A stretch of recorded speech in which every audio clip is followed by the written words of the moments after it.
Thank you everyone for joining us on this sunny Wednesday afternoon. Welcome to the latest Future of Cyber series, a series that was originated by the University of Surrey's Centre for Cybersecurity, but now working with the UK's largest cyber network, our friends at the SASIG.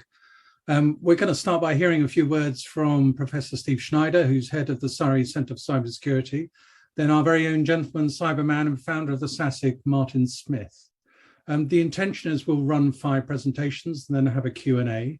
We'll run until about 5:15, but for those that need to drop off slightly before, that's great. But I should like to flag that SASIG is running a happy hour, an online happy hour, that will start running at 5 o'clock. So people might want to keep an eye out for the link for that. Make sure that you don't click on the link while you're watching this session, otherwise you may invoke a double Zoom session and we can't take responsibility for what might happen then. So my advice is to copy the link onto a spare piece of electronica somewhere and then click on it when you want to transfer over to the happy hour. We have 5 speakers for you this afternoon. We have Professor Nishant Sastry from Surrey, who's going to talk about how companies track you. We have Richard Lush, VP of Operational Security at Liberty Global, who's playing the evil hacker for the day. We have Keith Rosser, Director of Group Risk and Read Screening, who's going to tell you what your social media means about you to an employer. We have Professor Dennis Fischbacher-Smith, University of Glasgow, talking about the suppressing the secret of truth. So talking about some of the misinformation and attitudes on the internet. And then finally, we have David M., who's a principal security researcher at Kaspersky, who will be talking about the right to be forgotten. So what you can do to actually help manage your digital profile. Again, keep an eye out for the happy hour links. So we welcome you to join us after the presentations, after the Q&A. But let me start by handing over to Professor Steve Schneider, who's going to say something about the Surrey Centre for Cybersecurity. Over to you, Steve. Thank you, Andrew. So just a few words from me. I'm very pleased to welcome you to this event from the Centre for Cybersecurity, and we're delighted to be working with SASIG on this event and on the whole series of events that we have. So just a few words about the Centre for Cybersecurity. So within the University of Surrey, we're an academic centre of excellence recognised by the National Cybersecurity Centre for both cybersecurity research and for cybersecurity education. We have a gold award for that. So we're recognised both, on both of those fronts, and we do work foundations of cybersecurity, privacy, and areas related to that, and also applications. So we're very interested in where these apply in the real world. And we also lead within Surrey the Surrey Security Network, which is multidisciplinary. So we're interested in all other aspects of cybersecurity as well. And we run a doctoral training program. We have information security MSc, and we have engagements with industry in these, including placements. So if you're interested in any of our students, then please feel free to get in touch. We do a lot of external engagement, outreach, and in research. We have a whole network of industrial collaborators on the research side. So very keen to make new links. We've had a fair amount of funding since 2012. So our research is well recognised in terms of funding. And we have a brochure. So if you want more details, then there's a picture there of the brochure that we run, downloadable from our website. So I'm not going to read through all these projects, but here's a selection of the projects that we have going on that give a flavour of the kind of work that we do. So we work in trusted systems, verification of design areas, distributed systems, distributed networks, and privacy in such things. So we have a number of projects in all of these areas. Many of these are multinational or with many industrial collaborators. So that gives a kind of high-level overview of some of the projects that we have going. So a flavour of the research activity that is going on for us. So that's all I'm going to say, and I shall hand back to Andrew and over to Martin. So hope you enjoy the afternoon. Thank you very much, Steve. And I do encourage people to go to the website. You can see some of our previous webinars in this series on the website. You can also see the research that we've been undertaking. Follow those links. I'd like to introduce Martin as the founder of our SASIG partnership. Martin, over to you. Hello, everybody. I suspect that many will already know me as chairman and founder of the SASIG. And for those that do, just to let you know that, yes, Joe and I have moved into our new house in Whitby, and that is a real view behind you. And that is the ocean, that is the North Sea. And honestly, I couldn't be happier to be settled at last. The SASIG, we are delighted to be working with Surrey on this project. Andrew and I have known each other for many, many years, and it was a perfect coming together. The SASIG is a networking group for cybersecurity professionals. We've been going for 17 or 18 years now, but it's really got into its stride since lockdown. We went online, and since then we've been doing pretty much daily webinars since, 450 nearly now, and our membership is some 6,000 strong. It's all free. It's all designed to increase communication between all of the people. I mean, there's no competition in cybersecurity. We're all facing a common enemy. And so everybody and anybody is welcome to join us at our meetings. You can find out all you need to know about them on our website, thesasig.com, would you believe? And just to give you a taster, Friday, for example, we're talking about understanding gender identity in the workplace and beyond. So we don't just talk about cybersecurity, we talk about all the softer subjects around it. Monday, for example, it's a follow-up meeting from a meeting last Monday from DCMS about the government's consultation with industry about supply chain security. It was such a hit that we are running another session on Monday, which will just be a discussion session to talk about those findings, and so on and so on. We do a big annual conference called Big SASIG, which is coming up in May. And we also run what we call our Skills Festival, which is our attempt to try and close the gap, the skills gap. And it's trying to bring together people that want to enter our industry, who are looking to move within our industry, and those looking for resource. And that's coming up on the 22nd of February, I think. So that's us. And as I said before we came on to Andrew, it is an absolute delight and a privilege for us to be able to reach out to our membership and share the work that Andrew and his team are doing. And we have a massive audience here today. I'm delighted to see so many here. Andrew, it is all joy as well to sit back now and not have to earn my supper. I should be listening with intent to our speakers. And all I would ask is that something we've been doing for quite a while now, well, certainly since lockdown, is that we've been having these happy hours where people just get together for a chinwag. So don't feel shy in joining us. If you've never been to a SASIG do, then coming to a happy hour is a good enough place to start, and where we just meet up. And if there's too many, we'll break up into smaller rooms and we just chat. Andrew, it's all yours, sir. Thank you, Martin. I really do reciprocally thank you and your team for working with the SASIG. It's been a delight to work with you. So we must crack on. We've got lots to get through. Our first speaker, I'm very glad to see, has joined us. He was joining on the dot of 3, so giving me a few kittens on the way, is Professor Nishant Sastry.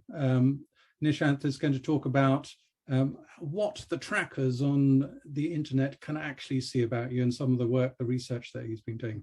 Over to you, Nishant. Okay, thanks for that introduction, Andrew. So what I'm going to talk about today is all of the trackers that I'm sure most of you have heard of before.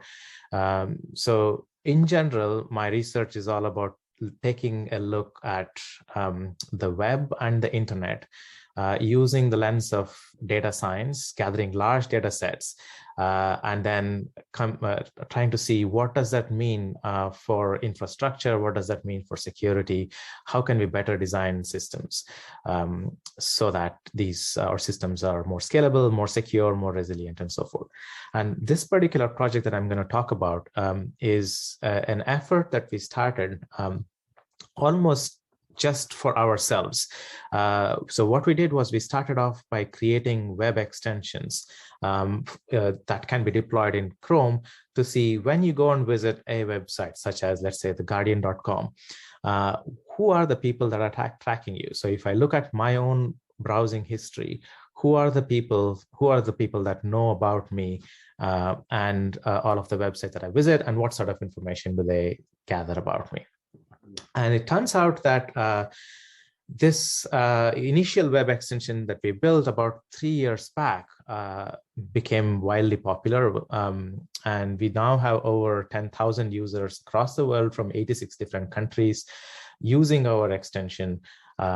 We have just also deployed another extension wherein we automatically set the GDPR tracking preferences for you. And I'm going to get to that at the very end. But this talk is mostly going to be about tracking the trackers, so tracking the people who actually, the third parties who actually do track us. So for those of you who may need a brief explainer, so here's me, and I go to my cheap website, Argos, and then I go to my other website, theguardian.com. And now it should be, in an ideal world, only me that knows that I shop at Argos, and I also shop and I also get my news from theguardian.com.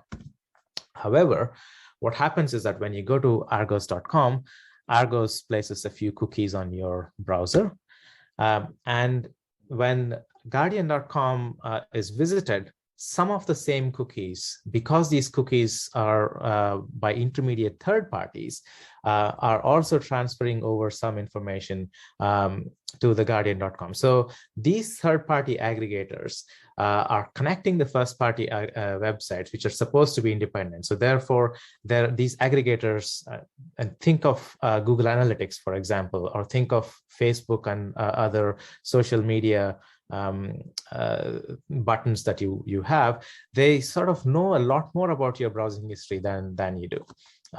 So this is a study that we did very recently where we looked at news websites, just news websites of different kinds. And what we looked at was partisan websites which are explicitly left-leaning or explicitly right-leaning.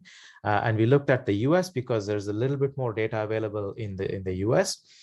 And this was a synthetic study. So we simulated people with different kinds of backgrounds. So what you see here on the x-axis are various different kinds of demographics. So you see men, for example, women, young people. You can also have combinations such as young males or senior females and so forth. And what we find is that information is leaked, and there are different, these different trackers track you differently. So some trackers, for example, or some websites, for example, are interested more in women or more in seniors. So if you end up with a profile of profile of browsing history that is similar to an old person or similar to a woman, you might be of more interest to a certain set of websites, certain set of news websites. And what's more sinister here is that the price being charged for advertisers to place adverts on these different websites is different for different kinds of demographics. So let me, with that introduction and explainer, go in to this little video of what our extension does. The first time you visit and install our extension on Chrome Web Store, it will provide you a very clean browsing history because we will not require any previous cookies from your site. Then you might visit some news website like theguardian.com. So the first party website will be served at the round circle in the middle, and then all the third party trackers are served at the triangles around it. Then we back to twitter.com, and we could notice there are two interconnections are built between these two first-party websites you visit, twitter.com and theguardian.com. If you also do some shopping behavior on Argos, more and more interconnections will be built across three different first parties. So the more first party you visited, the more interconnections will be built on your background. Apart from that, imagine I'm a user from another country like China. We might choose Baidu instead of Google.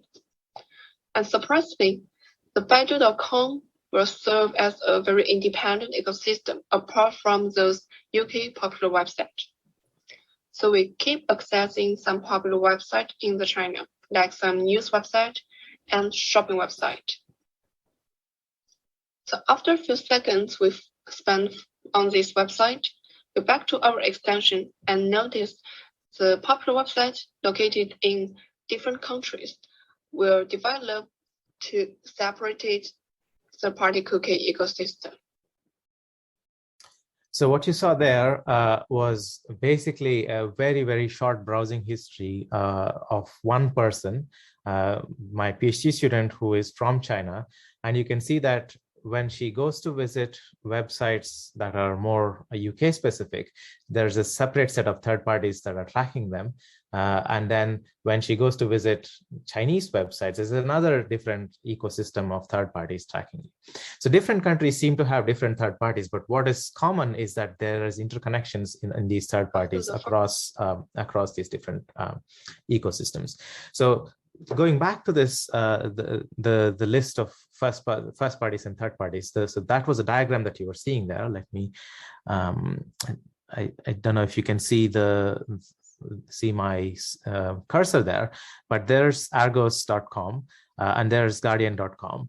And the thing that you see in red there, the red triangles that you see are the interconnections across them. So when you visit these first parties, there are these third parties that are common between the different first party websites that you're visiting, which then, and these third party trackers are ending up creating the links across the different websites that you have visited.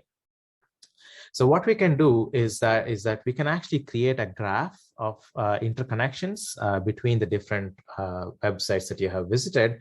And you can see in this graph that some sites such as Baidu.com is actually completely decoupled from or independent of all of the other websites that you have visited, which may be more specific to the Western countries. So we create this graph called the first party interconnection graph. And from there, what we can do is we can draw, we can see what are the interconnections between these and how can we disconnect these interconnections, right? So the way we can do that is if you look at this way of coloring different nodes. So all of the red colored nodes are not connected among themselves. All of the purple nodes are not connected among themselves. All of the green colored nodes, in this case, there only happens to be one green colored node, which is not connected with any other website. So if you put all of the red colored nodes in one container, if you put all of the purple colored nodes in another container, if you put all the green colored nodes in another container, then that's one way to achieve privacy, because if you disallow the interconnections across these different colors, you are preventing these third-party connections from being made. So this is a concept that is known in graph mathematics as vertex chromatic number, the number of different colors that you need for a graph so that you can independently separate out the different interconnections there. We call this the tangle factor. So this is how tangled your web browsing history is. And what we do is we measure how tangled different browsing histories are using our extension. So I should note that there's also something called multi-account containers in Firefox, which does allow you to do this manually. But the only thing is you have to manually know that when you visit guardian.com, you shouldn't also visit argos.com in the same container, because there happen to be these third-party connections, and there's literally no way you can keep track of it on a manual basis. So when we look at tangle factors of real browser histories, what we find here is weekly records of people that have been giving us data from across different countries. In this case, we are only showing the connections of users in the UK and users in China, because this illustrates a very interesting phenomenon here. And what you can observe here is that the tangle factor is lower in China than in the UK. And a lower tangle factor means that you need fewer number of different distinct containers to make your web browsing history completely private. And now you might ask, well, isn't China supposed to be the big brother which tracks everyone on all the things that they do? why is the tangle factor low? We actually, having observed this initially, we actually did this test in a statistical way, and you actually do see statistically as well that China actually has a lower tracking than what we see in the UK for any given number of first parties that you visited. So overall, the more websites that you visit, the less your privacy is, because the more your web history becomes tangled. But the loss of privacy as you visit more and more websites, as if you imagine two different people, one in China, one in the UK, visiting Chinese websites and visiting UK websites, the loss of privacy as you visit more and more websites is faster in the UK than in China. And the reason why this happens is simply because we have a couple of really dominant actors, Google and Facebook, which are predominantly available on many different websites. So there is really no way you can disentangle your browsing history in the West. Whereas, ironically, in China, because they have the Great Firewall of China, which blocks Google, which also blocks to a large extent Facebook, you end up having better privacy in China than you do within the UK. This is a counterintuitive result, which we did not expect going into the study. We also then started looking at, during the lockdown, we started looking at what happens to tracking during the lockdowns. And there were multiple lockdowns happening in multiple different countries, and not all of the lockdowns in the different countries were in lockstep with each other, shall we say. So for example, UK's lockdowns were slightly after the lockdowns that happened in China, which is the first country to have experience of COVID and so forth. But when we look at the actual historical time points of when there were lockdowns, when people were working from home, when people were forced to be within their homes and have all their lives move online, across all of the different countries that we observe, across all of the different categories of websites that we can observe, we see almost uniformly that there's an increase in tracking during lockdowns as opposed to before lockdowns. And the other thing to state here is that the increase in tracking was highest during the very first lockdown itself. And most of the increase in tracking that we observe in the last year and a half has happened in the very first lockdown of most of the countries that we observed. And again, the other thing that we saw empirically was that most of the increase happened in very specific categories: home, health, and kids. If you look back at it, it's not very difficult to see why. Kids were seeing kids' websites much more because they were forced to attend school in many countries from home. Health was a predominant concern for many people, and I guess when you're working from home, you might end up visiting home-related websites such as furniture shops and so forth, which also ended up seeing a lot more tracking. But what is key here is that rather like what happens with gasoline or petroleum prices, once you have an increase, it never comes down. The price never comes down. In petrol, the tracking levels don't seem to come down after lockdowns end up getting lifted. So the increase in tracking has persisted after lockdown lifts. So what we're seeing now in the last 2-3 years of our study is that the level of tracking overall has increased quite significantly since before COVID lockdown. And this is just showing the categories of health, home, and kids, which experience the largest amounts of increase. So there's a bunch of papers here which can give you a little bit more detail. I'll skip over these, but if you're interested in the actual papers, if you send me an email, then I can send you pointers to them. My website has free PDF access to all of these articles, so you don't need to pay money to get access to these articles. I'll conclude by sharing these links here for the different Chrome related extensions that we have. The first one, the one that we talked about most, was this Lightbeam Chrome plugin. tiny.cc/Lightbeam Chrome plugin is a short URL for that. And if you go there, you can get access to the same extension that I've been talking about to a large extent. You can also get something similar for Firefox with tiny.cc/cookiewiz for visualizing your first party and third party interconnections. more recently, what we have started to do is create a new extension. And this extension uses a bit of machine learning, uses a bit of categorization of different websites and categorization of cookies using using the GDPR consent managers that you might have seen. So when you go to a website such as guardian.com, it asks you whether you are happy to be tracked. More often than not, what we see people doing is they just simply say accept all for and allowing all sorts of tracking, simply because it's too much of a hassle to keep going down the selection lists and saying, I don't want to be tracked in this way, I don't want to be tracked in this other way, and so forth.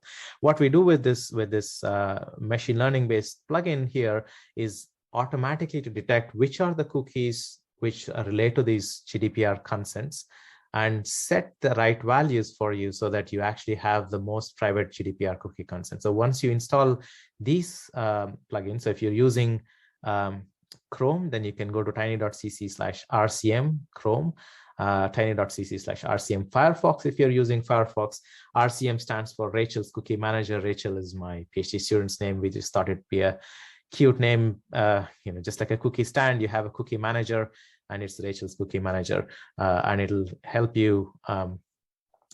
Once you install this, for the vast majority of websites, you should never even see these cookie consents.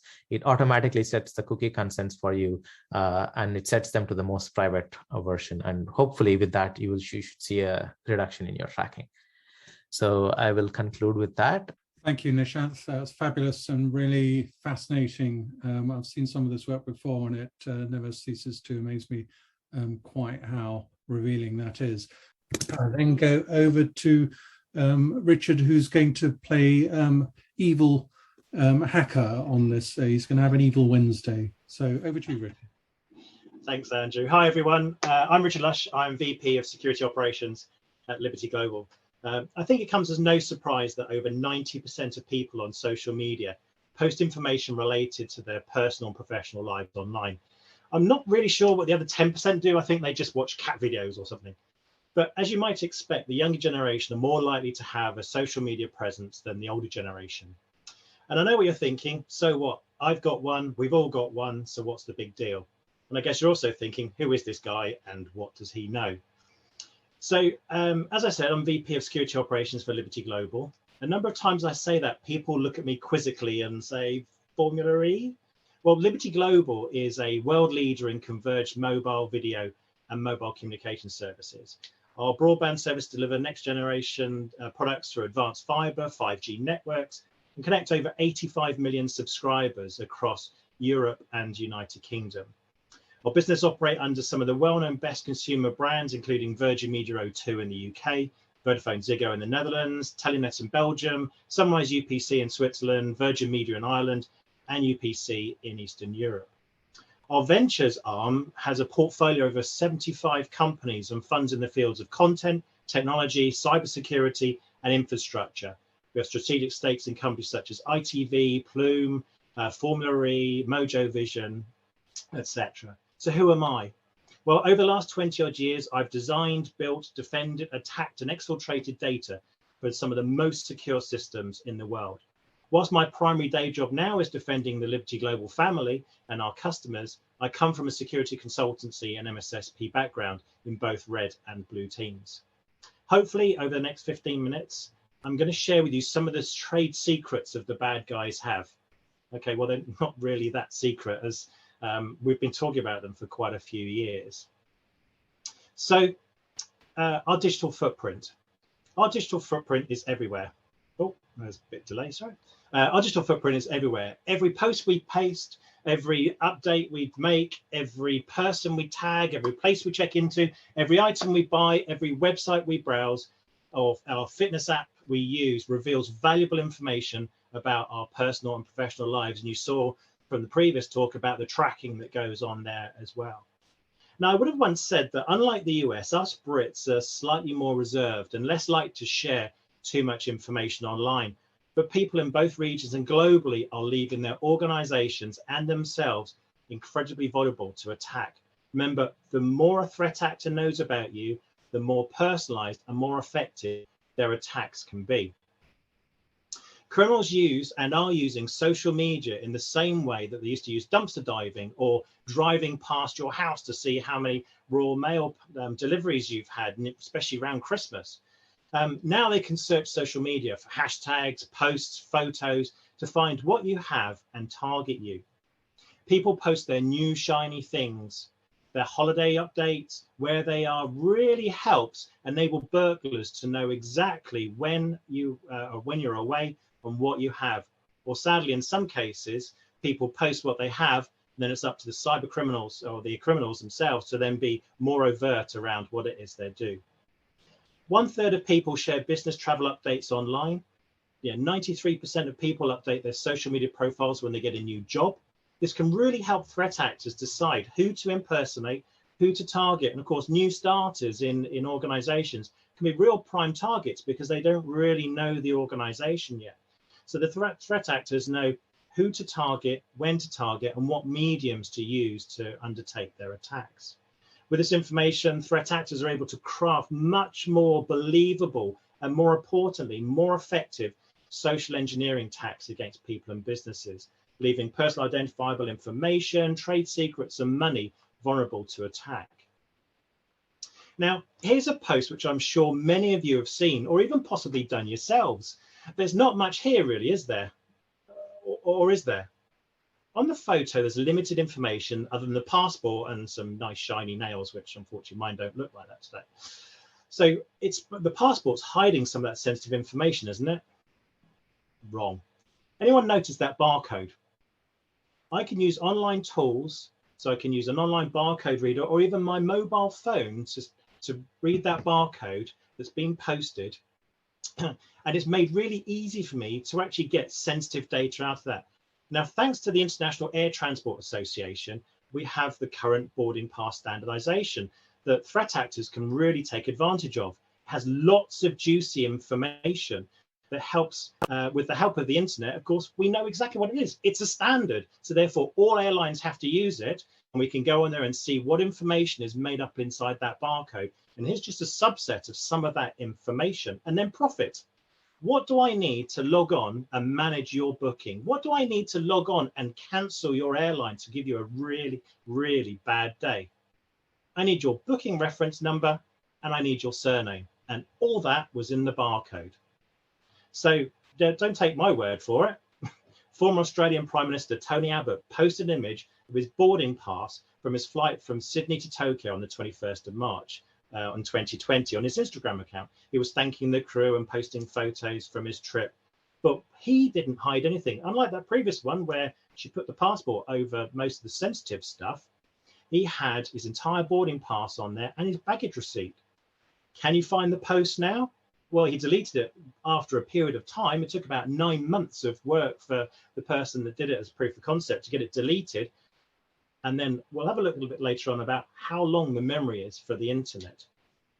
But on that post was all the details there. It's been deleted now, but you can still find it because there'll be references to another blogs, and you can find the original Instagram post as well.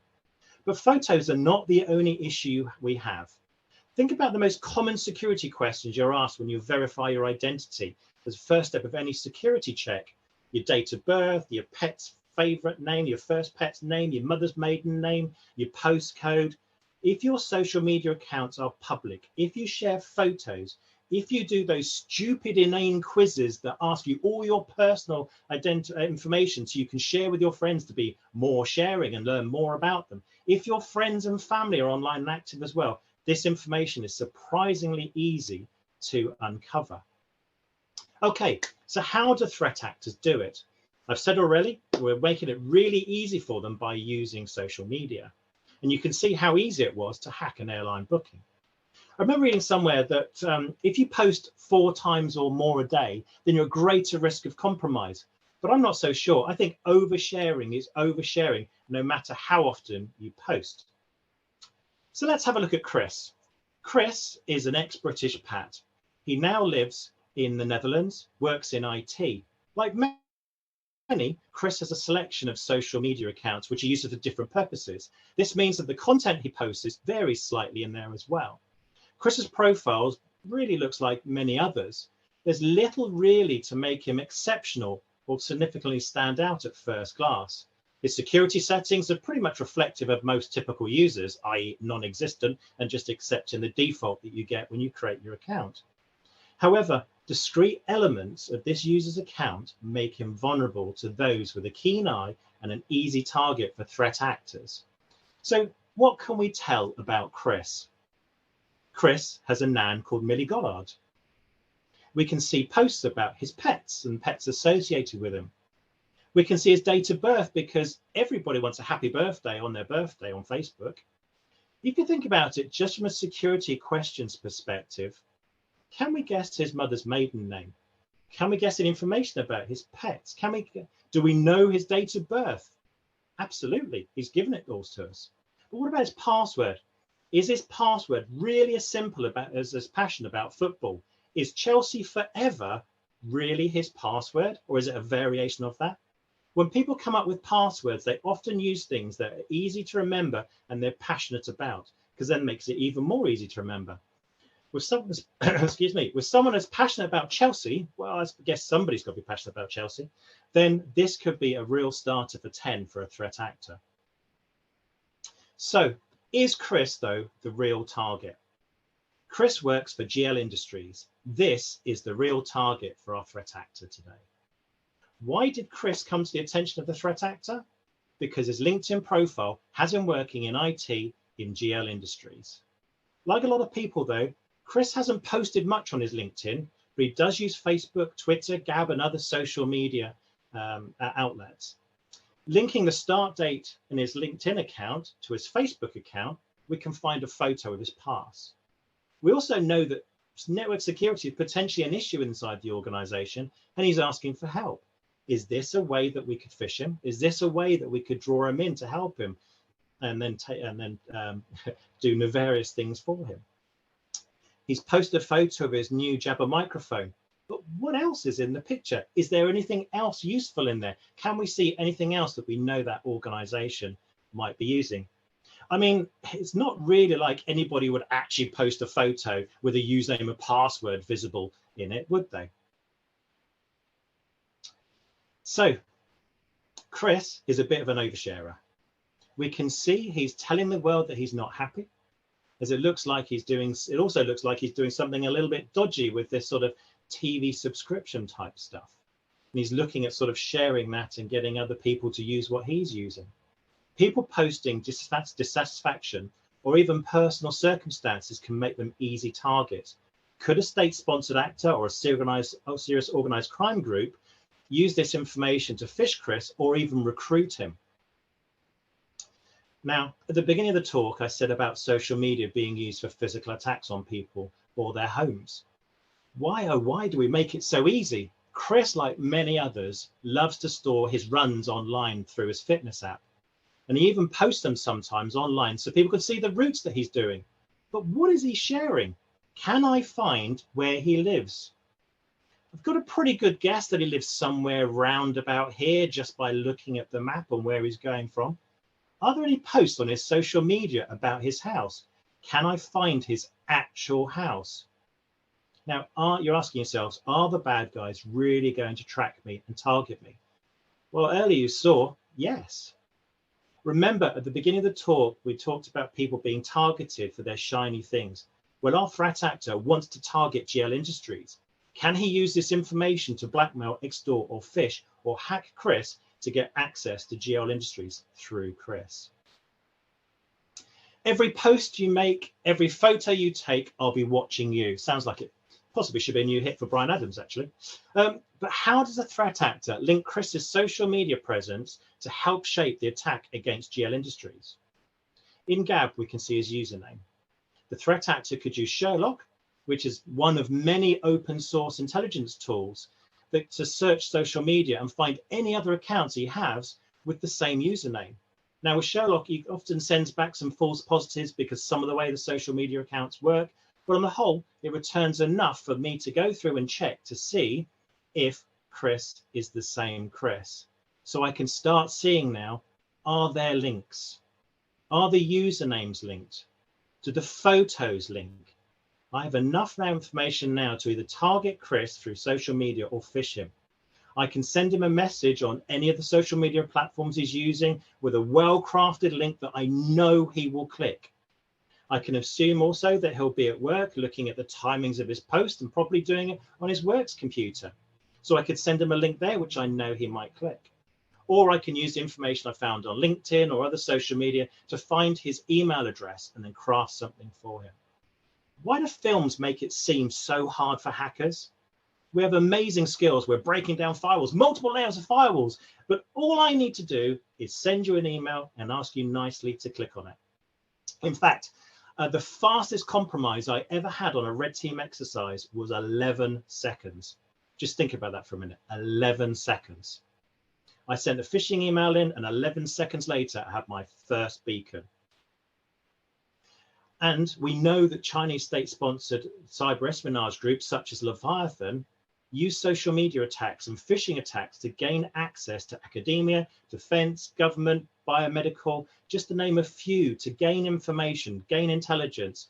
They want your secrets. They want our IP. Now, remember Tony Abbott earlier said about deleting his Instagram account and it was now safe? Well, wrong. The internet never forgets.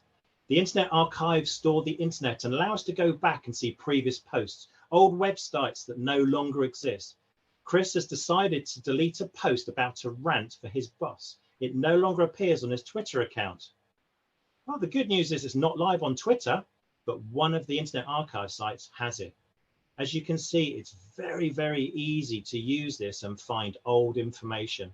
And to be honest, I've used it myself over many years to download software, previous versions that are no longer on live sites and they don't have it anymore, or find photos that I've accidentally deleted. You can use it for reconnaissance as well without leaving traces on the social media platform or the websites that you are trying to do reconnaissance against. The internet remembers, the internet never forgets. Okay, so the purpose today wasn't to scare you into stop using social media. Today is just about making you think about your digital habits and be aware of what you're doing and how it could be used. My wife has an aunt that uses Facebook to have conversations with people. She's an absolute nightmare. She treats it the same way she would have a telephone conversation with you and just posts entire conversations. She doesn't think about what she's saying. She doesn't think about what she's posting, and she doesn't even think about who can see it. I have friends who share nonsense online, quizzes revealing personal identifiable information that can be used for security questions. I have friends who reuse the same password over and over again across all their accounts. One leaked credential and it's game over. And you can probably guarantee they're using the same password personally as they do at work. So if you only do one thing today, Google yourself. Look at you and look at what others have posted about you. Is there anything you regret or anything that would make you a target?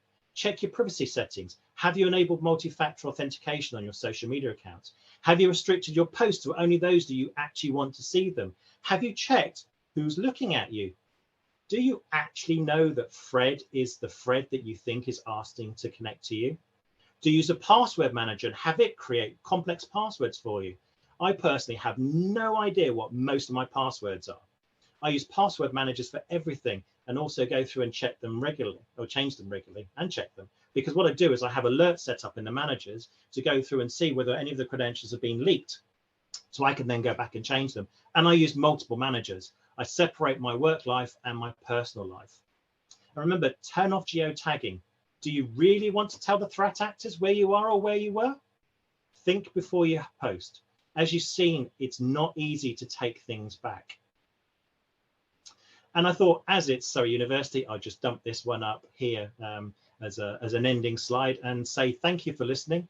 I'm looking forward to the questions later on in the panel. And Andrew, back to you. Thanks, Richard. Really fascinating and terrifying. So now we're going to take a similar but perhaps an orthogonal view on what you can find out about people and what they place on social media, something that affects us all, which is screening. So actually what employers increasingly look for in social media posts. So Keith Rosser, over to you. Thank you, Andrew, for the introduction. And as Andrew says, I think quite a neat follow-on actually from the information that Richard has just so eloquently provided to us. So what I'm going to be talking about over the next 15 to 20 minutes is really what does our social media profiles say about us, and how is that changing? It's a rapidly evolving field for very many reasons, and there's real challenges and pitfalls here for our younger generation. Some considerable concerns about whether our younger people are really geared up for how their social media can impact their future career prospects, and what their behavior online can potentially mean for their future prospects offline. So some quite big questions I hope to cover and raise as we go through the next 15 to 20 minutes.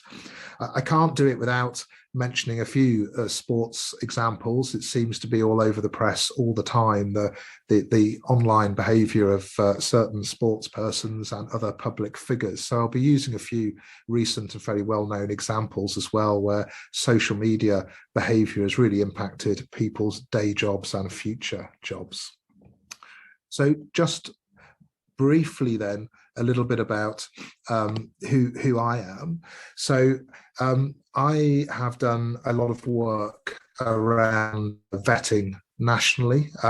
Most recently, I helped bring about the changes to employer right to work checks in the UK. I was delighted to have been in the last week's Home Office press release about the new digital right to work checking regime for employers moving forward. I've also done a great deal of work with the criminal record checking agencies as chair of the trade body, and with industry as well, to really create new ways of vetting as we move forward. And that's going to be relevant to our social media story. I've also done a lot of work nationally around hiring as well. So probably most notably, I was part of the committee that looked at blind recruitment and fair hiring that was chaired by David Cameron when he was Prime Minister.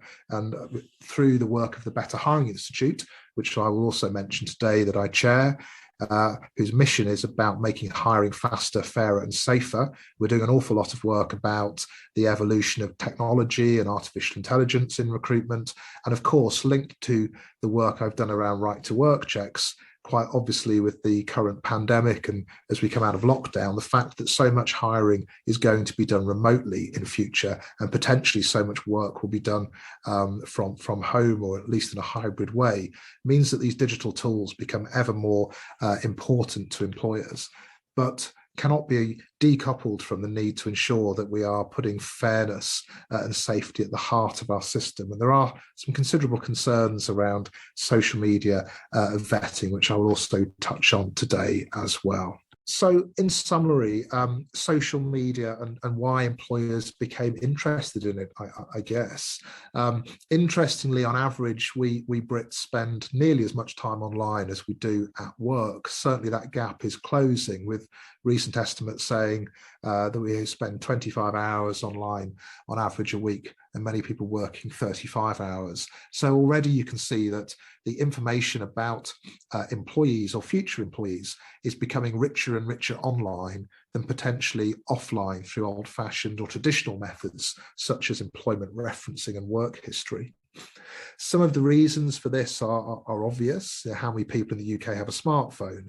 How many people in the UK have a social media profile? About 80% of over 13s have a social media profile. And that's quite interesting when we look at traditional methods of hiring people and how much lower those numbers are when we're trying to get information about people. So we can see really why social media is beginning to become so attractive. A few recent surveys have suggested that as many as 70% of employers are using social media in some way as part of their hiring or their ongoing monitoring processes. 43% are using it on their current employees, and perhaps surprisingly, as many as 36% of employers have actually rejected potential job applicants on the basis of their social media activity. That really is a startling figure. So we can see potentially why this is becoming a more interesting area for employers. I mentioned before about sports persons.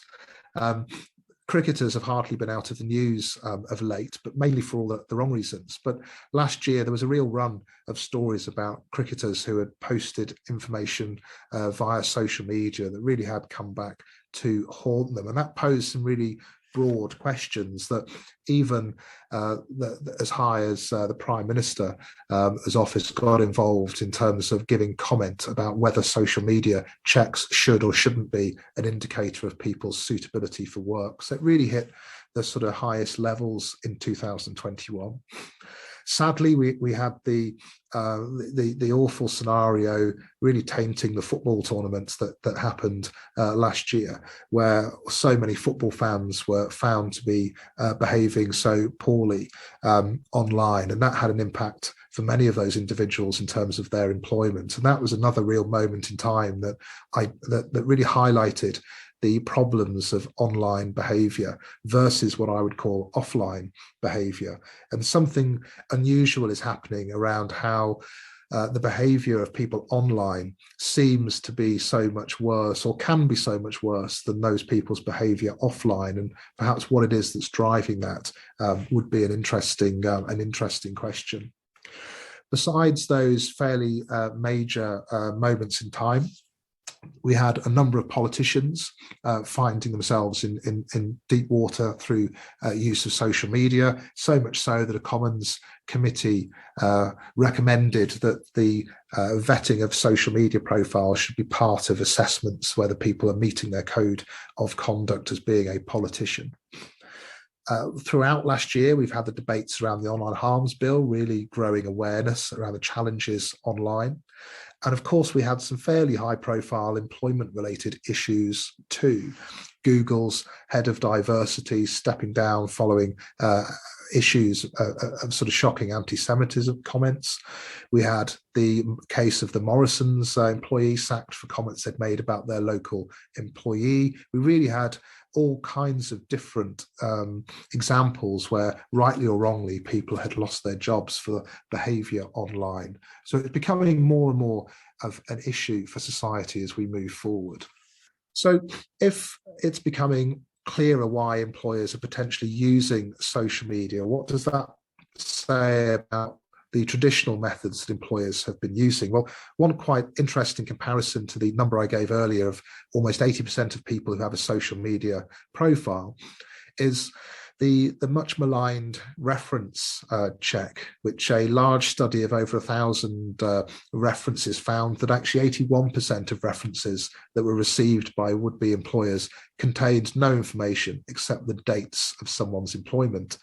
So whilst social media appears to be on the rise in terms of being used by employers to check suitability, you've then got things like referencing as a traditional method that seems to be on the decline in terms of the richness and quality of the information that's contained within them. So employers are looking for how else they could get information about employees. Criminal record checks, highly popular, over 5.5 million processed in the UK. 1 in 4 of us apparently have a criminal record. But many of those criminal records are for people who are in roles where it doesn't matter, or no criminal record check is required, or perhaps aren't in work at all. So the number of criminal record checks done in the UK that actually contain information about a would-be employee is actually quite small. So like our referencing dilemma, our other traditional method of getting information on an employee is actually declining in terms of richness of information. And the credit check, very popular in financial services and other sectors. Only 4% of candidates declare any adverse information on their application. And I'm reliably informed that under 5% of hires are actually rejected due to adverse information. So it shows and builds this picture that traditional methods are really struggling to actually provide the sorts of information that our employers are seeking. Which opens the big question, is there a role for social media when hiring staff? And this is a very broad and debate with, I would like to say, no particularly defined right or wrong answer. Certainly, social media is viewed by some as advising employers of extreme views, unacceptable behaviour, attitudes, perhaps other information about their private life.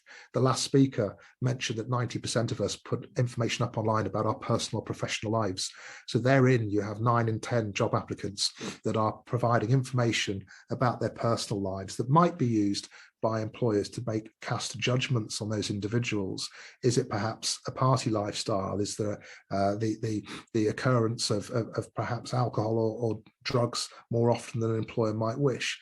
Is it that a job applicant has put information about their previous employer in a negative way online that then puts off a future employer who equally would not want to be put through the sort of social media lens in a negative way? So more and more people are arguing there is a role for social media and for the information that it contains.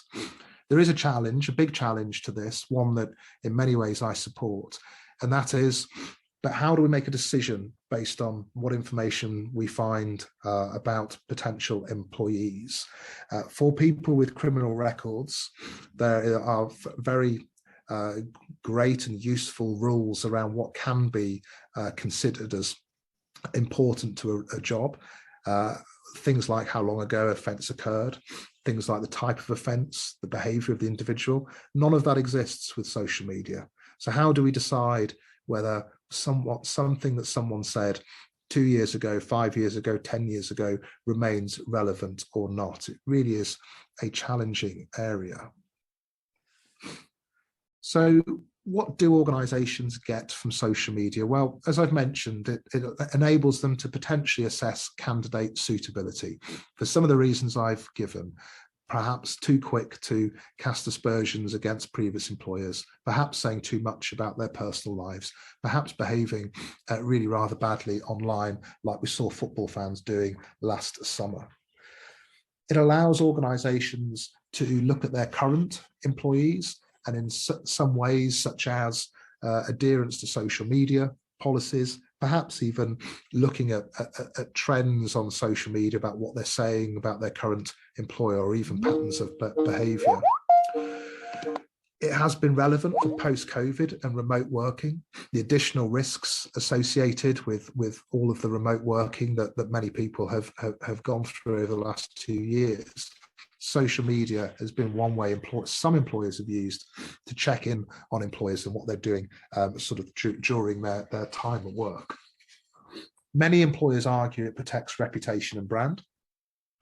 And increasingly, we're beginning to see further regulatory requirements around this. The FCA have recommended that financial services organisations begin to give consideration to people's behaviour on social media. So from a requirements perspective on employers, it's a growth area too. So what does our social media profile say about us? Well, social media checks typically provide a rating on any of the following core categories. It looks at potential or perceived inappropriate content. It looks at extreme views or opinions. It looks at illegal activities, hate or discrimination, substance or drug abuse, sexually explicit content, violent content.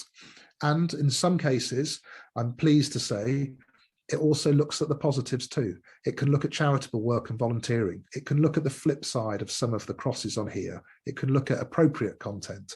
It can look at measured views and opinions. So it has a positive role to play as well. All too often, it's the negative that is the focus, but actually social media checks can also have a positive role to play in terms of assessing the suitability of candidates. Another way that it's used by employers is to verify claims on CVs to check. And again, our previous speaker spoke about how people are so fast to put up their new job titles. Platforms like LinkedIn carry people's work records, but equally our internet footprints and social media profiles will also help to validate whether previous employment history claims are correct or not. So increasingly it's being used to validate whether a CV is true or not. Ultimately, it's also about saving the cost of bad hires for organisations, as well as looking at issues like speed. So I've mentioned earlier about the demise of the quality of information provided in referencing. The other challenge with referencing, of course, is that it can take a bit longer. So social media checks are used by some employers because they are faster than a traditional reference check, for example.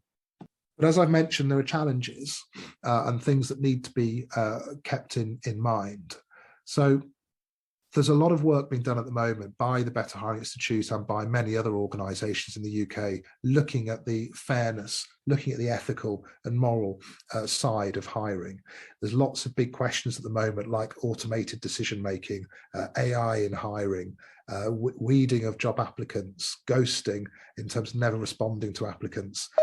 And really with social media screening, there's a similar concern that it must avoid automated decisions. It provides a background context of information on an employee that an employer needs to consider and make decisions on how to proceed. The considerations around the types of platforms being used, Facebook and LinkedIn certainly were quite different platforms. I hear some arguing that LinkedIn is turning into Facebook. My understanding is they are quite different platforms used for quite different purposes. So they therefore pull up different information about potential employees. We must be careful about discrimination, the way that social media checks are applied. There are also, of course, data considerations, and really stick to public information rather than doing any further deeper searches that are possible, and our previous speaker has suggested can be done. And of course, decision making is such a key challenge here. Does what a person has said on social media make them suitable or not? How long ago was the instance that's being considered? Is it a pattern of behavior? Is it a one-off? If it was a one-off, how long ago was that occurrence? What does it say about recent performance? Has the recent trend been a positive one? And what are the red flags? How unacceptable are the red flags, and how many are there? And employers must have their own policy on what are red flags. And this is one of the other challenges with social media screening for employers. There isn't really a set standard for how each organisation should apply them. So I mentioned cricket earlier at the start of this talk, and Ollie Robinson, for those who don't know, is a New England seam bowler, provides a very good case study actually in all of this. He made his England debut in the summer and very quickly found himself in the middle of a press storm where the newspapers brought up posts that he had completed back in 2012, so 9 years ago. These posts suggested he had made racist and sexist comments, something that he later said were thoughtless, and he was very sorry for. And then there were two sides of this debate, and I've represented those here in the words of former England captain Michael Vaughan, who says he was staggered the ECB had not done their due diligence, and they should have recognised and identified this with Ollie Robinson before he made his debut, and it should have been resolved up front. That stands opposed to the stance of the Culture Secretary, Oliver Dowden, and even the Prime Minister, Boris Johnson, who they argued said the ECB had gone too far in its reaction when they decided to suspend the bowler. And Boris Johnson again supporting the comments of Oliver Dowden in saying they had gone further than they should have, citing that it was from almost 10 years ago. So who is in the right? And certainly not a question I'm going to answer or be drawn on, but the point of using this case study is to show there is such a divergence of view here about which is right and which is wrong. What do we do about this going forward? If this is going to be something that employers, and it appears it is happening, are increasingly doing social media checks, there has to be work done to decide on a framework of acceptable or unacceptable. So a few words then about your own social media profile. What I've already said so far has given the indication of how people's social media posts and profiles can get themselves into trouble. So what do we do about it? The previous speaker also summarised these points very well. It's about reviewing the privacy settings, who has access to it, who has seen it. It's clearly about reviewing the content and decide if that content should remain online. Yet personally, I think there is a key strategic challenge here about the way young people are prepared for the use of social media and how well they understand how social media and their behavior online can impact them offline and in the so-called real world. I think a huge amount of work needs to be done to help better educate young people in terms of online behaviors and understanding how that implicates and impacts them later. And I think the last speaker said the point about the history, the amount of history that exists online, that even after someone thinks they've deleted a post, it can remain in many different ways and guises for many years to come. Clearly, it's about thinking before one posts, and that might be easier for a career professional who really understands these things versus a 16-year-old. But again, people must think more before they post. What they decide is suitable in the offline world is what they should be doing online, and they shouldn't be doing more things online that they wouldn't do offline. Now, in terms of actually going for work, knowing that there's a challenge within a social media profile, it's about being prepared to explain any content that might be contentious, being upfront about it, and having a sort of ability to be able to explain what happened and why. And I think, again, the last speaker mentioned search for yourself via various different available channels. There are also organizations now who help people clean up their social media profiles, or at least organizations that provide a summary of their current profile. So there's plenty of things that people can do to make themselves more work ready. But I do think one of our biggest challenges is how we help educate our next generation. So what are the top 5 reasons? We heard that 36% of employers have rejected job applicants for reasons of social media content. The top 5 are provocative or inappropriate content, evidence of drinking or using drugs, discriminatory content related to race, gender, etc., links to criminal behavior, and also lying about qualifications as well. And again, different context to the earlier example, but it's similar. How people might say on a CV they have a 2-1, but have posted a certificate online of a 2-2, and that gets picked up by an employer. And for many employers, that is a red line to employment. So the Better Hiring Institute are working on a framework for social media screening. We've been talking a lot with DCMS, particularly when those issues happened last summer, to say, yes, people need to behave themselves better online, and some things are clearly inexcusable, but also employers need better guidance on how to make decisions, how long ago is still relevant, what's unacceptable and what's acceptable, etc. So just to summarize, social media screening is clearly is an important and growing area of background screening activities when employers are hiring staff. It can provide many benefits, some of which we've covered today. However, avoiding bias is absolutely key. And this bias can occur in so many different ways. It's not just the decision, it's the information that's being provided. The industry does need a framework and a set of standards for fair and safe use. But also more needs to be done to equip people and our next generation of job seekers to really understand how right now at 15, 16, 17 years old, they could be impacting their future job search. And of course, finally, the message to regularly review your own social media content. Thank you so much, Keith. Really fascinating, really brings it home and gives a really sort of personal view of why social media is so important. It's not just about security, but it's about your future job prospects.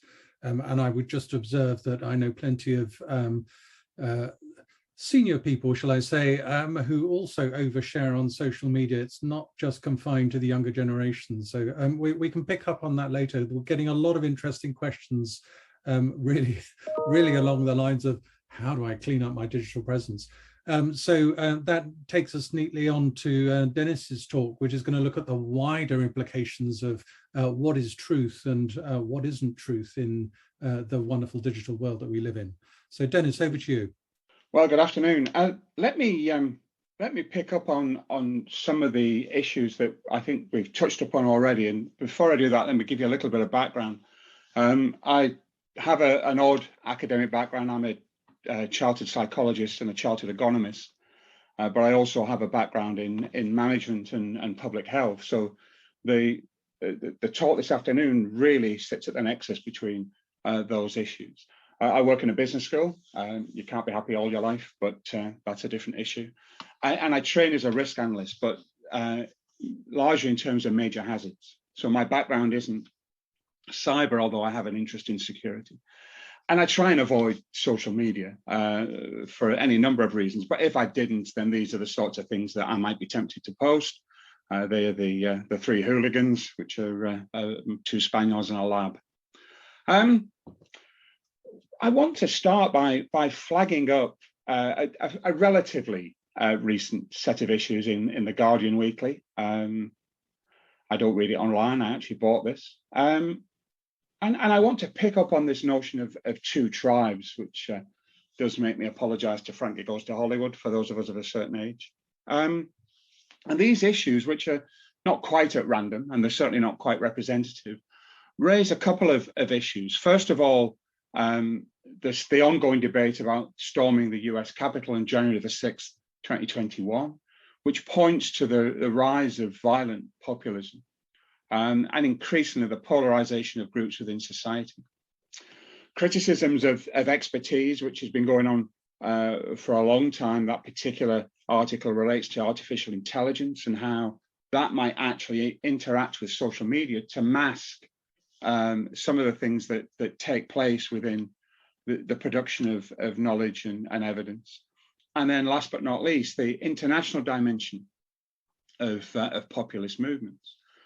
And those three things come together in part when we talk about medical populism as a subset of that populist movement. And COVID-19 has illustrated some of the issues there in terms of how science and evidence can become distorted within debates around public health, and in particular, how social media can be used to directly address some of the constituents that exist within society. And in essence, what we see is a bypassing of expert judgment. And from a risk analysis point of view, there are, Knight said that there are three ways of measuring risk: a priori, which is logically intuitive, statistical evidence, and finally expert judgment. And whilst expert judgment might be the weakest aspect of identifying probability and consequence, it's very often more evidence-based than a much more populist perspective. And what we've seen is a whole set of issues around vaccine nationalism, a lot of which has been fueled by social media. And in part, one of the problems with the debates has been the rejection of what certain groups within society see as expertise. And it raises a whole set of questions. One is about how we evidence arguments, what the predictive validity is associated with those arguments. And for some, it's indicative of what Weinberg termed trans science, issues that go beyond the ability of science to prove categorically within a given time period. Some people have argued it's indicative of a post-science environment, and certainly many postmodernists would argue that both expertise and many aspects of science are social constructions. And then, of course, there is that dimension around citizen science where local groups collect evidence, but they do so through the regular processes of scientific inquiry. On the other side of this debate, we've got the emergence of alternative facts, the notion of post-truth and fake news, much of which has been typified by the former president of the United States regime, where alternative facts and fake news were often present in most proclamations. It raises some questions about how we illustrate a burden of proof and how many of the debates are basically normatively and ideologically driven. And I want to explore that latter issue in a bit more detail. So again, you can see a musical influence that certainly goes back to a misspent youth as a postgraduate student in the 1980s. I think the first thing I want to set out is that populist views basically suggest that there are three main elements in society. First of all, there's the notion of the people, and that's subdivided into an in-group and an out-group. The second thing is that the will of the people should prevail. For some groups, it's the in-group, and for others, it's the out-group whose will should prevail. And then last but not least, we've got the elites who are seen to be part and parcel of the problem. And the whole notion that Trump developed to drain the swamp was about removing some of those elites from public discourse. Now, experts are by definition put into that elite grouping. And then there's a question as to whether some of these perceived in-groups, those who are very often left behind by societal changes, actually fail to trust those individuals. And then we've got a whole series of networks, many of which are driven by social media, although we shouldn't ignore the fact that the print media also contributes to this process. So when we talk about the people, we've got this cultural dimension where we've got the in-group who see themselves as virtuous and the out-group who see themselves as dangerous others.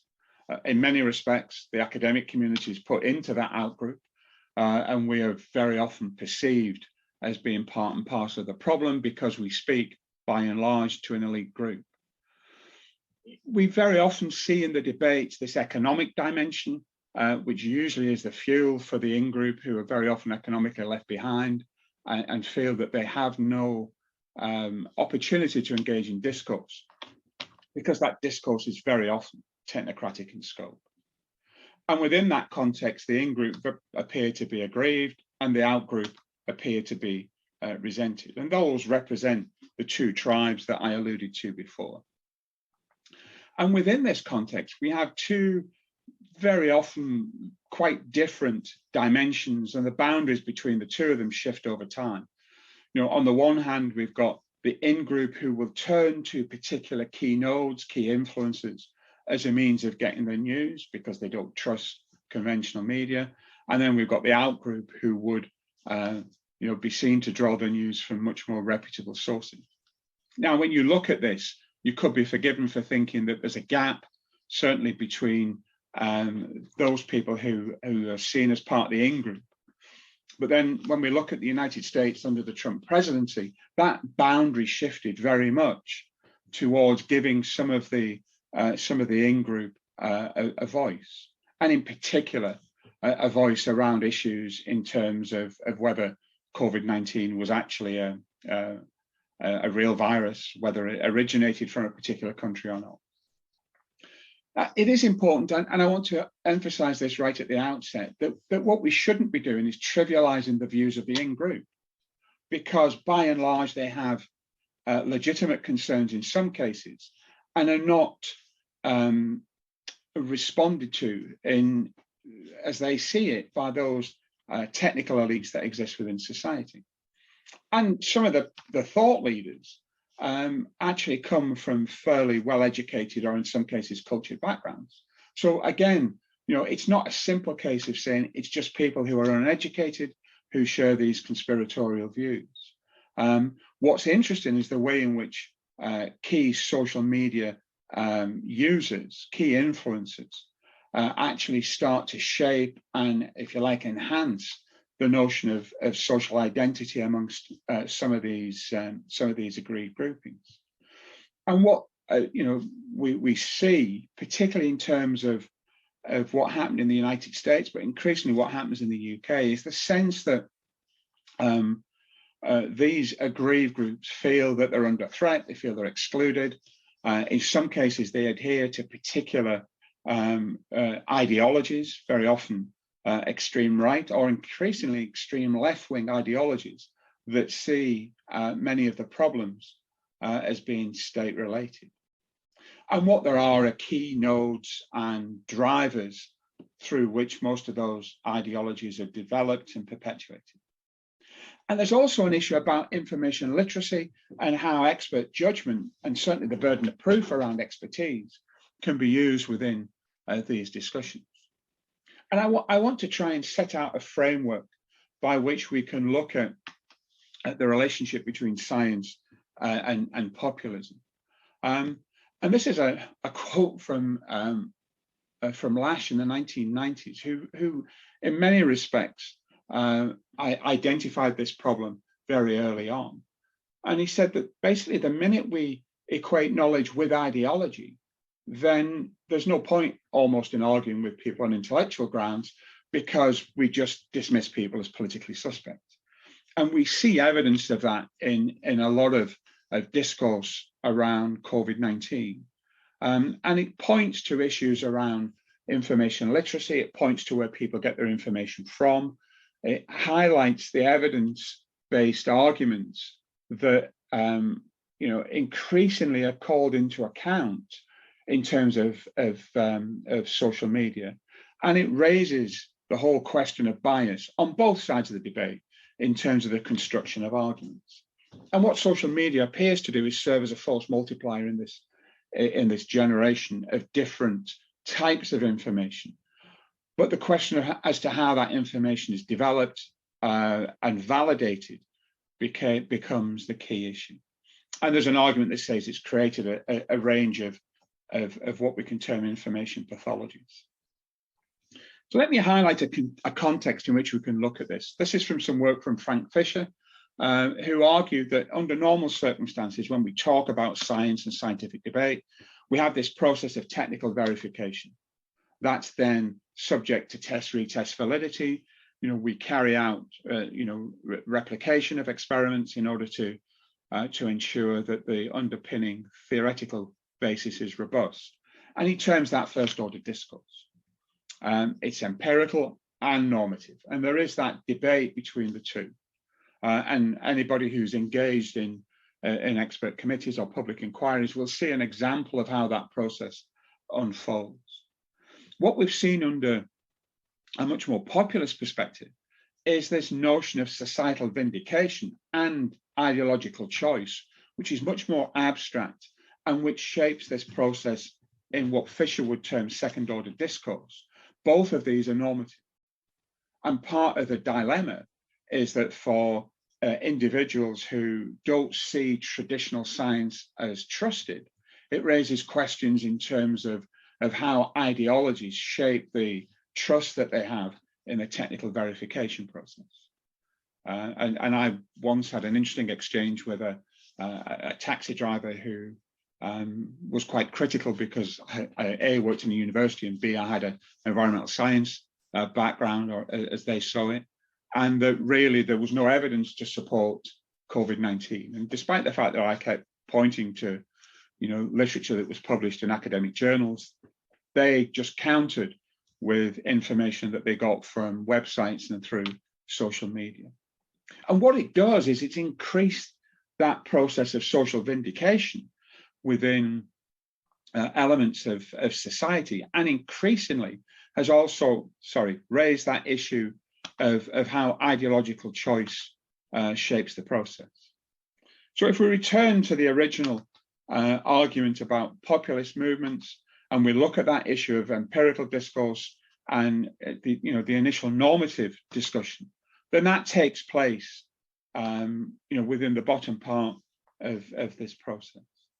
The minute you move into the aggrieved group, what we have is second order discourse where much of the discussion is normative. We saw that in the arguments around 5G impacting upon the immune system and therefore allowing COVID-19 to spread quickly. There were certain key influence shapers who again had a very strong social media presence, who would provide, as they termed it, evidence in support of their arguments. But that evidence wasn't subject to the test, retest validity arguments that we would normally see in scientific debate. And then, of course, we have the conspiratorial views, which sit at the apex of this pyramid, which is very much driven by normative discourse and actually rejects any attempts to recognize scientific arguments. And that's led by a populist leadership culture. So, the issues are really in terms of where we get information from, how we judge the legitimacy of that information, and how we counter views that are based upon a normative anti-establishment group, which by and large gets its information via social media and via web pages that are not based on the normal principles of scientific discourse. And what it illustrates are the challenges that we face in terms of information literacy as a component of this process. And I want to sort of draw this to a conclusion to get us finished on time, which is really that, to be information literate, we need to recognize where the information comes from. We have to develop the ability to locate it, evaluate it, and utilize it in an effective manner, but to do so within that test, retest validity process. And the issues really are around how we make sense of the information, how we develop the abilities to use information across multiple disciplines, and in particular, how we use that in creating new information and new understanding. And at the core of this are a set of ethical behaviors that have certainly been called into question over the period of the pandemic. And let me finish with this, that, part of the problem that we see within COVID-19 is that there isn't a particularly strong enabling environment that pushes forward a scientific discourse, but there is one that actually supports social media. And in particular, what we need to address are the central elements of this by increasing confidence that people have in the trust in scientific information, increasing trust in legitimate sources of information and understanding, and shaping that dynamic about risk perception and reducing misinformation in public debate. And at that point, I shall stop and I'll hand back. Thank you, Dennis. Again, a wonderful presentation, really thought-provoking, really interesting implications about what is truth, what we know and understand, and in these current times more than any time before, I suspect. We've got one more talk, which is neatly juxtapositions at the end of these, which is from David to talk about what we can do about managing our online profile. So can we be forgotten? How can we curate what our digital presence looks like online? Over to you, David. Thank you very much, Andrew. Hi, everyone. Actually, I'm not so much going to focus on what we need to do in order to be forgotten. Really, the talk comes out of attitudes that people have really around social media and some of their concerns, and obviously touch on perceptions of what the potential dangers are. So I'm going to start with a question, which is, do people feel in control of online data? Do you feel in control of your online data? I'll just give people a minute to kind of have a think about that one themselves. And this is going to be really because I want to move on to look at some research that we did, and in terms of trying to gauge what people's own feelings were about social media and the data that they were sharing. When I say we, I work for Kaspersky, and specifically I work in the global research and analysis team at Kaspersky. So obviously very much focused on the threats that are out there and how attackers will make use of or exploit what is out there in the ways that Richard outlined earlier. And also, in terms of some of people's fears, in some of the ways that Keith touched on as well. In terms of what people broadly across those that we looked at felt about this, 26% of people who responded to our survey on this felt that they didn't have the option of permanently erasing anything from their online presence. Now, I'm I was interested in the other side of this, the 74% who believe that they could erase information permanently. And I guess particularly interested in that because actually, to a great degree, I suspect that that's a kind of false belief without understanding, in fact, the permanence of some of the data that people share. You know, the social dilemma, that film kind of threw up our increasing dependence on social media. And actually, if we look in terms of the last 2 years and the pandemic, then clearly social media has been something of a godsend. It's been a lifeline for many people. It's brought people into the use of social media who otherwise would have felt so isolated because of what was going on around them. And yet, for all of the benefits that social media clearly has given us, it comes at a potential cost. One example is relating to cyberbullying. So 1 in 5 people that we spoke to had experienced bullying online. This was higher among women than men, but there was a general indication that this was a problem. In addition, you know, we know that there are incidents, and Keith touched on this in much more detail, of negative things that have been posted, which came back to bite somebody. And I've put a couple of examples up there, but there are loads more. And there's a growing awareness, I think, of people of what that potential danger is, that something you put out there could come back in some way to bite you. Not all is what it seems, of course, as well. So 42% of the people we spoke to believed that their social media profiles, and I don't mean specifically about, you know, the profile within a particular social media platform, but just generally what is out there that they've put out there or is out there generally doesn't authentically represent them. And yet this kind of snowballs in a way in which it can get away from you. So the sort of broad umbrella that we looked at this under was, you know, about this right to be forgotten. You know, how much control do people feel that they have when they post online, and to what extent are they aware of dangers? So we polled about 8,500 people, age 16, across 11 countries, and I think from memory about 1,000 of them were here in the UK. And we wanted really to find out what their feelings were about their digital presence. So one thing that came through certainly was that, you know, what they like, how they respond to particular things online. They're aware that there can be consequences from that. They're aware of what the impact can be. And some of those risky topics that they thought could affect friendships, could affect their relationships, their career prospects, are listed there. And actually you can see an overlap there with some of the things that came up before, certainly that Keith was touching on, of particular topics, as well as particular broader attitudes which could impact them. In terms of the platforms that these would be shared on, and what they kind of felt in terms of, you know, where they had posted stuff, Facebook, Instagram, came up as fairly big ones, but there was, in any case, a sort of general feeling that, you know, there was a potential impact here.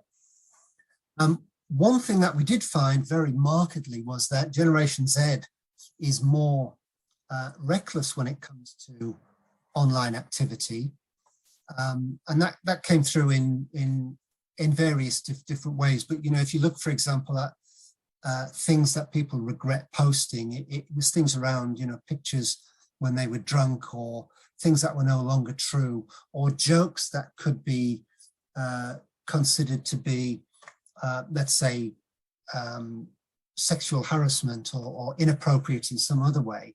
And we found that there was an awareness of that, but also in terms of the regret and the wish to delete, that was also higher among Generation Z as well. So, you know, the things that people have a regret about and would like to pull out, according to people we surveyed were photos that they think are unflattering, so the very physical aspect of what's online. Also, bits from their online history that could be misconstrued, things that were embarrassing, for example, around health. And also, one of the things that came out was concern about what impact something they posted might come to have on future job prospects. And actually, you can see there that there was about a third of people who believed that a previous post on a social network had caused problems in their career, and even more who think that they know somebody who has suffered professionally as well. And of course, we're in a period now, sometimes referred to as the Great Resignation, where there's a lot of people looking to shift jobs, to move around. And of course, this makes this a very topical thing, because increasingly, of course, employers are looking at online presence. Another aspect of this was in relation to how other people, their peers, for example, might perceive them. And 40% of people that we surveyed admit to judging other people, or having done so, based on their social media profile in its entirety. 43% of people didn't consider the consequences of their posts. And yet 3% of social media users worldwide have either lost their job or been disciplined at work over their posts. It's an area of growing concern, but obviously there's still work to be done in terms of people's awareness of this. But the last aspect of this, really, in terms of perceptions, was, well, what about the future beyond your own life, and your thoughts about social media there? And we got quite a lot of different views, actually. So, there were about 27% of people hadn't thought about it. 25% didn't know. 23% don't care. 20% of people worry about people accessing their online presence. And we found a sort of mixture of between, people maybe thinking that that's it and it doesn't matter after that. And yet, on the other hand, other people who wanted something there to remain as some kind of reflection of them and what their life had been. So if we look at the things that people can do in terms of consciously trying to protect themselves, then, there are several things really to think about. And I'm one of the things I suppose coming at this from my own approach would be to think about it less in terms of the right to be forgotten, so much as what you can do in order not to be remembered. So, look to see if data has been compromised. And I said I work for Kaspersky, and obviously one of our focuses is on what malicious actors of one kind or another will do in order to compromise people. And, that comes down to personal credentials as well as broader information about ourselves. So check to see, using a service like haveibeenpwned.com, whether those credentials are out there in place, so to speak. Check security and privacy settings in social media accounts.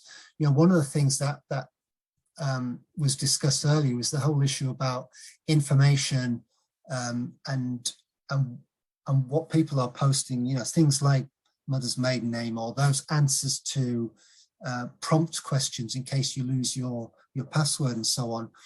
And thinking about where you need to share accurate information. Because some sites, a government site, for example, may, if you're on the DVLA site, they need accurate information about what you're doing. But there's no reason Facebook, for example, needs your actual date of birth or your actual mother's maiden name. So check those privacy and social media accounts. Check the browser settings as well. Look at, what can be done in terms of clawing information back. But, a word here is that there is no absolute right to be forgotten. If you consider something, for example, like Google and looking at stopping stuff being displayed, that's going to be assessed actually by Google. And so that, it's not like you're going to the ICO to get a judgment on whether something can be out there. And as I say, it comes back to the issue of not stopping your use of social media and giving it up as a bad job. It's about recognizing that there's a risk, deciding on what your appetite for that risk is, and based on that, looking at what you need to do proactively to control what is out there about you, or what goes out there about you.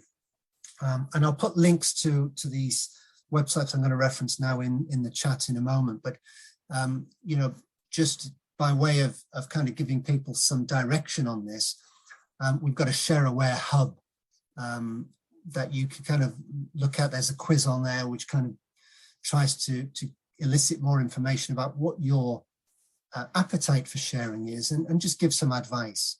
Equally, we've got a detox site where, you know, we give people some sort of help and guidance as to you know, some of the things they can do to, if you like, step back from social media so that they're in control of it rather than it being in control of them. And, you know, finally, hopefully that's given you a useful insight, at least into what people are perceiving about social media. Thank you.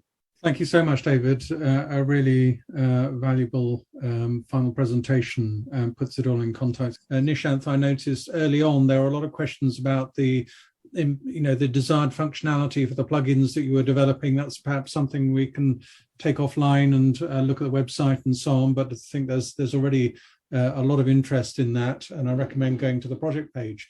I was kind of surprised. I wanted to start off with the poll that we ran just as David started, that even in this audience, which is, I would say, you know, it's unscientifically selected, but actually there's probably a great proportion of people who understand security or have an interest in it, and yet 3/4 of you felt out of control of your data. And I thought that was quite interesting, quite striking, that there's information shared that we don't know about, we don't understand. And actually, as our digital profiles build and accumulate over periods of years and decades, profilers know more about they know more about me than I've forgotten that I know myself anymore, and it adds a really sort of interesting dimension to that. But the obvious question, and one that keeps popping up in the different presentations, and one or two of you have actually provided some answers, but I want to revisit it, is what are the good habits that we can all get into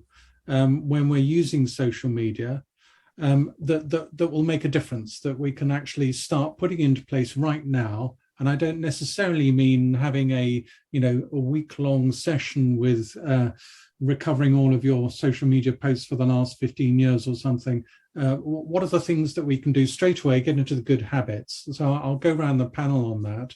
And I might extend that in Dennis's case to sort of think about about data provenance, about good sources of information, to give it a bit of a twist.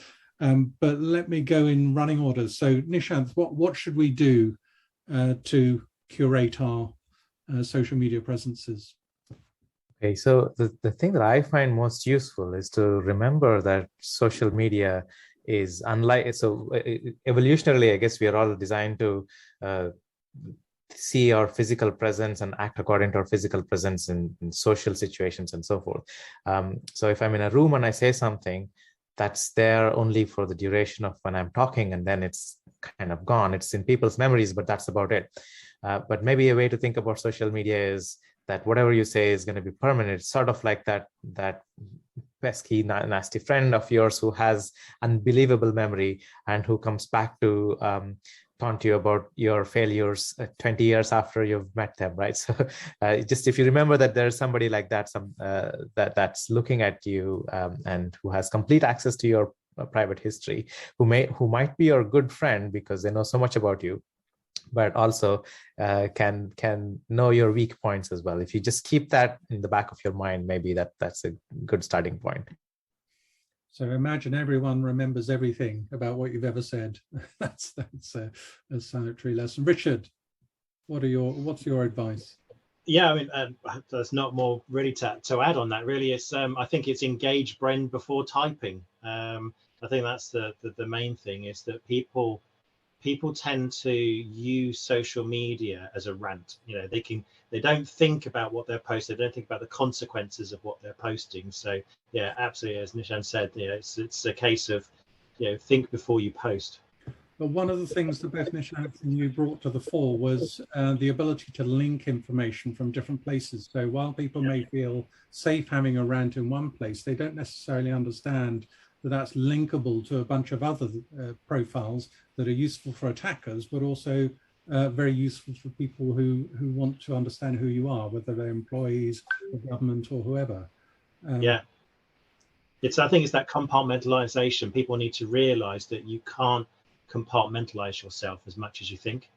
So whether you post in one forum or post on one social media platform, you know, there is no anonymity. You can link it all together. There are ways in which it can be done. So it's that's why I say, sort of think before you post. Make sure that you understand when you post that it is there in the for everybody to see and can be found really easily, as we saw earlier. And recoverable forever, as the determined person can recover these things. Yeah, I mean, there's no way that, for example, I could be a very professional person at my workplace and then go off and be completely normal, or maybe even an alcoholic with my friends at the pub. But you don't have that kind of separation, because eventually all of your different personas can be linked back, because there's so much online that there's no way to separate your different roles. And that's the key thing. So Keith, you made that point from the employer's point of view, and increasingly, there are already services available to build profiles on people. From your view, where's that going? I think a couple of things I would say, answering the question slightly differently. I would just put a focus back on to people remembering that we can also say positive things online. So we're focusing quite a lot on, quite rightly, on the sort of negative aspects, but we are encouraging the view that actually if people post positive things about what they're doing, whether it's volunteering, charitable work, other sorts of activities they're involved in, actually social media can have a positive impact in work finding. So I think we should have that insight into what we're doing online as well, not just view the negative, but see how you could emphasize the positive.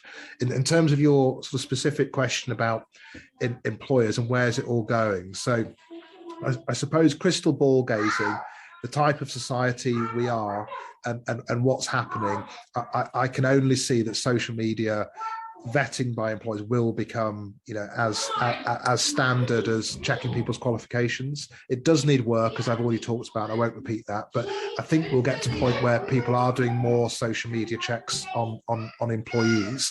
So sad to say it, I can see it almost becoming like the CV game that we all employ at the moment, where people will become better at modeling their social media profiles, just as people are better at doing CVs than other people. So there will be an element of gaming it, where people become better at weighting things in their favor and having a positive social media profile. But I can see it becoming almost like the CV, that people will spend time and effort in working on a positive social media profile, just as people are good at writing CVs versus some who are less good at doing it. So, but certainly I still do want to emphasize to people the importance of the positives of social media profiles too. Thanks, Keith. And that segues neatly to sort of Dennis's view of the world, some of the things that you were thinking about there, which is truths here, so people curating perhaps more multiple personalities online, linking to multiple communities and so on. How do we sort out the wheat from the chaff, as it were? How do we actually understand who we're talking to? Well, if I pick up on some of the other points, as someone who's spent the last 20 years involved in recruitment, I will look at people's background the minute we shortlist them. Because I've as a university manager, I've had to help dismiss an individual who claimed qualifications they didn't have.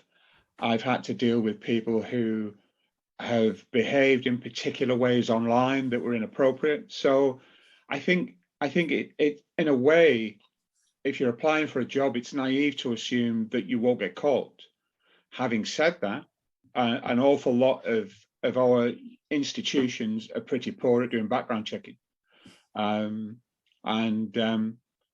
mean, one case I had to deal with, someone claimed they had a Harvard MBA, which they had printed on high quality paper, but most people have never seen what a Harvard MBA degree certificate looks like. And in the days before holograms on degrees, it was much easier to do.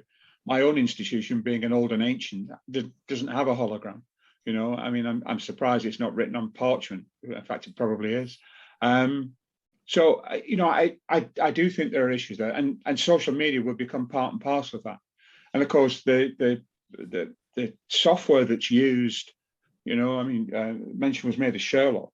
I think increasingly recruiters will start using that sort of technology to look at people, because at the end of the day, hiring someone is expensive, and the last thing you want is to have to dismiss someone for fraudulent behaviour.